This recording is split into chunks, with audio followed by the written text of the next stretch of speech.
Morning dear students and respected parents. तो last class में हमने एनवायरमेंटल स्टडीज़ का चैप्टर नंबर 13 द स्किन किया था। आज हम आगे कंटिन्यू करेंगे। देखिए, our skin, on which part of the body do you have more hair? Do all creatures have hair on the body?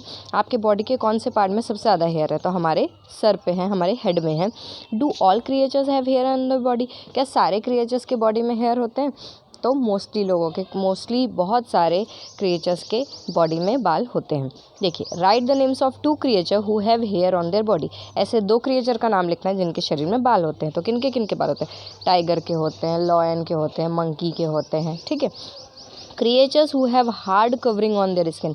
ऐसे क्रिएचर्स जिनके शरीर में हार्ड कवरिंग हो। ठीक है। तो आपने कछुआ देखा होगा, टर्टल देखा होगा। ठीक है। उनके हार्ड कवरिंग होता है, ऊपर में जो उनका कवरिंग होता है जिनके अंदर वो छुप जाते हैं, आपने देखा होगा। अगर आपने कभी कछुआ टर्टल देखा होगा तो उनके शरीर में जो हार्ड है ना, हार्ड स्किन कवरिंग रहती है। ठीक है। Creatures whose skin is covered with feathers. ऐसे क्रिएचर्स जिनके स्किन फेदर्स से ढके हुए हैं। तो बर्ड्स हो गया, पिजन हो गया, पैरट हो गया, पिकक हो गया। ठीक है। उसके बाद देखिए, creatures who have scales on their body. ऐसे क्रिएचर्स जिनके स्केल्स होते हैं। तो आपने स्नेक देखा होगा, आपने क्रोकोडाइल देखा होगा। उनके शरीर में कैसे स्केल्स रहते हैं, लंबे लंबे से। ठीक है। You must have seen a snail. आपने एक स्नेल देखा होगा। When it moves it take out its body from its shell. As soon as it's feel danger it's hide itself in its shell. आपने snail देखा होगा, छोटा सा रहता है वो, उसको स्नेल देखा होगा। वो क्या करता है, वो अपनी बॉडी को शेल से बाहर निकाल के, जैसे टर्टल कछुआ रहता है ना, वैसे ही वो छोटा सा रहता है। वो अपने शरीर को बाहर निकाल के धीरे धीरे चलता है। बरसात के टाइम में हम मोस्टली देखते हैं उसे। ठीक है। और जैसे उसे लगता है कि कहीं खतरा है तो वो अपने आप को अपने शेल के अंदर छुपा लेता है। Some creatures has a lot of hair on their body. ऐसे कुछ क्रिएचर्स होते हैं जिनके शरीर में बहुत सारे बाल होते हैं। ठीक है। You must have seen a mongoose. आपने एक मोंगूज देखा होगा। यहाँ पे बगल में पिक्चर तो नहीं है, लेकिन मोंगूज देखा होगा। उसके शरीर में बहुत थिक कवरिंग होती है बाल की। ठीक है। मोंगूज भी एक तरीके का, ये आप देख सकते हैं, ये है मंगूस की पिक्चर। ठीक है। तो देखिए, इसके शरीर में कितने बाल हैं। पूरा शरीर इसके थिक हेयर से ढका हुआ है। अब देखिए, hot thorny skin. In the picture given, you can see a porcupine. It has a thick covering of spine which stand erect when it senses danger. आप ये देख सकते हैं, ये पिक्चर है पॉर्क्यूपाइन की। इसके जो बाल ऐसे खड़े खड़े दिख रहे हैं ना, कांटे की तरह। ये पहले नॉर्मल, जैसे नॉर्मल हेयर रहता है वैसे ही हेयर की तरह सपटा हुआ सा रहता है। लेकिन जैसे इसे कोई डेंजर दिखता है या उसे कुछ डेंजर का पता चलता है तो उसके जो ये बाल हैं वो एकदम खड़े हो जाते हैं, नोकीले नोकीले कांटों की तरह। ठीक है। अब देखिए, following how are the spines on a porcupine's body useful to it? Find out. उसकी बॉडी में जो स्पाइंस है वो क्यों यूज़फुल है? तो वो इसलिए यूज़फुल है कि कभी भी अगर कोई डेंजर मिलता है, कोई डेंजर होगा तो वो उससे बच जाएगा। ठीक है। Falling skin, you must have scene feathers falling from of birds. If you want you can collect the different features of birds. आपने देखा होगा कई बार चिड़ियों के या मोर के पंख दिखते हैं, पंख गिरते हैं। ठीक है। तो आप चाहते हैं तो डिफरेंट कलर्स के पंख इकट्ठे कर सकते हैं। Have you ever seen a snake seen? Is there any other animal who shed its skin? क्या आपने कभी स्नेक की स्किन देखी है? स्नेक भी अपनी स्किन चेंज करते हैं, कुछ दिनों के बाद वो अपनी स्किन निकालते हैं। तो क्या आपने कभी देखा है? ठीक है। उसके बाद देखिए, skin of animals. Some animals are killed for their hide or outer skin to make shoes, purses, jacket, etc. After the death of these animals, their hide are used. क्या होता है, कुछ एनिमल के जो चमड़े होते हैं उनसे लेदर बनता है। ठीक है। लेदर के पर्स बनते हैं, जैकेट्स बनते हैं। तो इसलिए जब वो जानवर की मृत्यु हो जाती है, जब उनका देहांत हो जाता है, तब उनके आउटर कवरिंग जो रहती है उनकी स्किन को यूज़ किया जाता है। ठीक है। Find out the names of animals killed for their skin. ऐसे एनिमल्स के नाम बताइए जिनको उनके स्किन के लिए मारा जाता है। तो टाइगर हो गया, लॉयन हो गया। ठीक है। There must be people making leather goods in your village town. Find out what things they may. आपके विलेज में भी ऐसे लोग होंगे जो लेदर से सामान बनाते होंगे। जानिए कि क्या क्या बनता है। तो जहाँ तक मेरे को पता है, यहाँ पे लेदर के जैकेट्स बनते हैं, बेल्ट बनता है, शूज़ बनता है। ठीक है। लेदर से ये सारी चीज़ें बनती है। Then hunting of animals. Many animals like snakes, peacocks, cats, rhinos are killed for their skin. Despite a ban on their killing, their skin is used for making different items. ठीक है, बहुत सारे ऐसे जानवर हैं, जैसे देखिए स्नेक हो गया, पिकॉक हो गया, कैट हो गया, राइनोसोरस हो गया, इसको इनके स्किन के लिए मारा जाता है क्योंकि, लेकिन इनके मारने पे बैन है। आप कभी भी ऐसे किसी जानवर को आप मार नहीं सकते जब तक वो उनकी खुद से मृत्यु नहीं हो जाती। इनके स्किन को यूज़ करके बहुत सारी चीज़ें बनाई जाती। Think if the use of things made of leather stopped then do you think the killing of animals will be lessen. क्या आप ये सोचते हो कि जब हम लेदर का सामान इस्तेमाल करना ही बंद कर देंगे तो लोग लेदर का सामान बनाएंगे ही क्यों, वो तो कम हो जाएगा।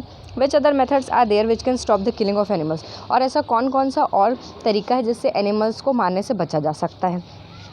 तो ऐसे तरीका है, हम लेदर की सामान यूज़ करना बंद कर देंगे तो कंपनीज़ बनाना ही बंद कर देंगी। अगर उनकी बिक्री ही नहीं होगी, ख़रीदी ही नहीं होगी तो वो बनाएंगे भी नहीं। ठीक है, और भी तरीके होंगे जिससे आप ये सोच सकते हैं कि लोग जानवर को मारना बंद कर दें। ठीक है, ज़्यादा से ज़्यादा तो आप वो सोचेंगे। then again animals that blend with the color of nature. The skin of some creatures match their surrounding. Look for such animals that are not easily seen. कुछ एनिमल्स ऐसे रहते हैं जो अपने नेचर के कलर में, जहाँ पे रहते हैं, जो उनका हैबिटेट रहता है, उसी कलर में मिक्स हो जाते हैं। ठीक है, जैसे पिक्चर में देखिए, a caterpillar on a leaf, how it is useful for animals. एक कैटरपिलर जो है, ठीक है, वो हरे कलर की होती है। देखो पत्ते में ऐसे मिल गई कि पिक्चर में भी आपको आइडेंटिफाई करने में थोड़ी दिक्कत हो रही, और रियल में भी आपने कैटरपिलर का भी देखा होगा तो रियल में आइडेंटिफाई करने में दिक्कत होती है क्योंकि वो उसी कलर की रहती है जिस कलर का पत्ता रहता है, तो पता ही नहीं चलता। हिडन फ्रॉग, देखिए एक फ्रॉग हिडन है, वो एक पेड़ में छुपा हुआ है, पेड़ के ट्रंक में छुपा हुआ है, लेकिन जैसे उस ट्रंक का कलर है वैसे उसका कलर है, कोई दूर से देख के बता ही नहीं पाएगा कि वहाँ पर एक फ्रॉग है। ठीक है, our body is a home of many creatures, list the different will to kill lice. हमारी बॉडी भी बहुत सारे क्रिएचर्स का घर है।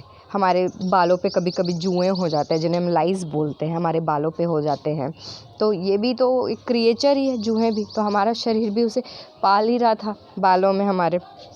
ठीक है, you must have scene dandruff on your scalp. कभी कभी आपने डेंड्रफ देखा होगा, कभी कभी ठंडियों के दिन में मोस्टली ये डेंड्रफ होता है जब हमने बाल, हमारा स्कैल्प इची हो जाता है, बाल में खुजलाहट होती है, और जब हम खुजलाते हैं तो सफ़ेद सफ़ेद कुछ गिरता है परत जैसा। While combing your hair you must have seen white shreds falling off, this is dandruff. ठीक है, वही डेंड्रफ है, सफ़ेद सफ़ेद जो गिरता है बालों से। Because of dandruff the upper surface of the skin of our scalp dries off and start falling. और डेंड्रफ की वजह से क्या होता है, हमारा जो बाल का अपर स्कैल्प है वो सूखा हो जाता है, मॉइस्चर नहीं मिल पाता वहाँ पे, वो सूख जाता है, तो इसलिए हमारे बाल टूटने लग जाते हैं। How is dandruff harmful to our hair, find from your adults at home. अपने एल्डर से पूछो कि डेंड्रफ हमारे बालों के लिए हार्मफुल क्यों, क्योंकि वो हमारे स्कैल्प को पहले तो इची बनाते हैं, बहुत खुजलाहट पैदा करते हैं, जिससे दिन भर हमें खुजलाहट होती है। दूसरा, वो हमारे स्कैल्प को एकदम ड्राई बना देते हैं जिससे हमारे बाल झड़ने लग जाते हैं। देखिए, here are other microorganisms that live on our skin. They cannot be seen with our naked eyes. They are found in our nails and tiny pores of our hair. और भी बहुत सारे ऐसे माइक्रो ऑर्गेनिज्म छोटे छोटे जो हमें अपने आँखों से तो दिखेंगे नहीं, लेकिन वो हमारे नेल्स में होते हैं, हमारे हेयर के पोर्स में होते हैं। ठीक है, what do you do to keep your skin and body clean? अपने बॉडी को और स्किन को क्लीन रखने के लिए आपको क्या करना चाहिए, तो डेली आपको दिन में नहाना चाहिए, आपको अच्छे से नहाने चाहिए। ठीक है, आपको अपना फेस वॉश, जब भी आप बाहर से खेल के आते हैं तो आपको अपना हैंड, लेग्स, फेस वॉश करना चाहिए। ठीक है, हमें ज़्यादा से ज़्यादा पानी पीना चाहिए। कभी भी हम बाहर जा रहे हैं तो we should wear mask and we should cover our self with scarf so that बाहर के पॉल्यूशंस हमारे अंदर आ ना सकें। ठीक है, और ज़्यादा से ज़्यादा खूब पानी पीना चाहिए, ग्रीन वेजिटेबल्स खाने चाहिए। ठीक है, जिससे हम बीमार ना पड़े और हमारी स्किन और बॉडी हेल्दी रहे। ठीक है, तो आई होप आप लोगों को समझ में आया है। क्वेश्चन आंसर देखते हैं, फिर मैं आपको लिख के भेजूंगी ये। Oral, which sense organ helps you to feel heat and cold. गर्मी है या सर्दी है, ये कौन से सेंस ऑर्गन को पता चलता है, स्किन को। Name any two creatures with have a smooth skin. ऐसे दो क्रिएचर्स के नाम बताओ जिसकी स्किन एकदम ही ज़्यादा स्मूथ होती है, तो डॉग्स की होती है और कैट की भी होती है। Why it is important to clean our skin. अपने स्किन को क्लीन करना क्यों ज़रूरी, क्योंकि अगर हमारे स्किन को हार्म पहुँचेगा, कुछ गंदगी रहेगी तो हमारा शरीर ख़राब होगा, हमारी स्किन ख़राब होगी। ये हमारा सेंस ऑर्गन है सबसे बड़ा, अगर वही ख़राब हो जाएगा तो हम तो कुछ चीज़ सेंस ही नहीं कर पाएंगे। Return first, how is the skin useful to us. Skin हमारे लिए यूज़फुल क्यों है, स्किन हमारा सेंस ऑर्गन है सबसे बड़ा, जो सबसे सारी चीज़ों को हमें सेंस करके बताता है। अगर स्किन ही नहीं होगा तो हम किसी भी चीज़ को सेंस ही नहीं कर पाएंगे। Second, on which body part do you find thick skin.